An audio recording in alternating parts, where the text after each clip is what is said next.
విష్ణువు ప్రపంచాన్ని రక్షించడానికి మరియు ధర్మాన్ని నిలబెట్టడానికి వివిధ యుగాలలో భూమిపై అవతరించాడు. వీటిలో అత్యంత ప్రసిద్ధి చెందినవి దశావతారాలు, అంటే 10 అవతారాలు. ఈ 10 అవతారాలు కాలక్రమానుసారంగా మరియు జీవ పరిణామ క్రమాన్ని ప్రతిబింబిస్తాయి. దశావతారాలలో మొదటి అవతారం మత్స్య అవతారం, అంటే చేప రూపం.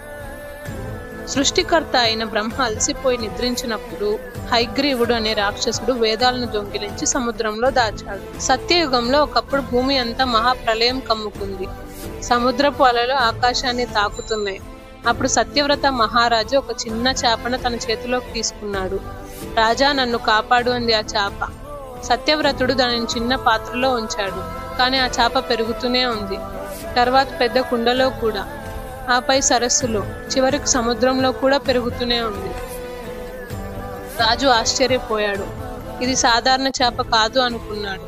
తక్షణమే ఆ చేప స్వరూపం మార్చి అందమైన నీలవర్ణ మత్స్య రూపంలో శ్రీ మహావిష్ణువు దర్శనమిచ్చాడు. వేదాలను దొంగిలించి సముద్రంలో దాచిన హయగ్రీవ రాక్షసుడి నుండి వాటిని రక్షించాలనే ఉద్దేశంతో విష్ణువు మత్స్య రూపం ధరించాడు.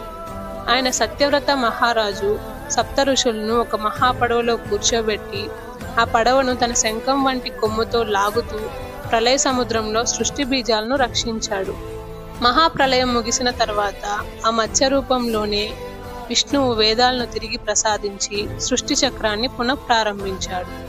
శ్రీ మహావిష్ణువు యొక్క మొదటి అవతారం మత్స్య అవతారం సృష్టి రక్షణకు ఆది రూపం.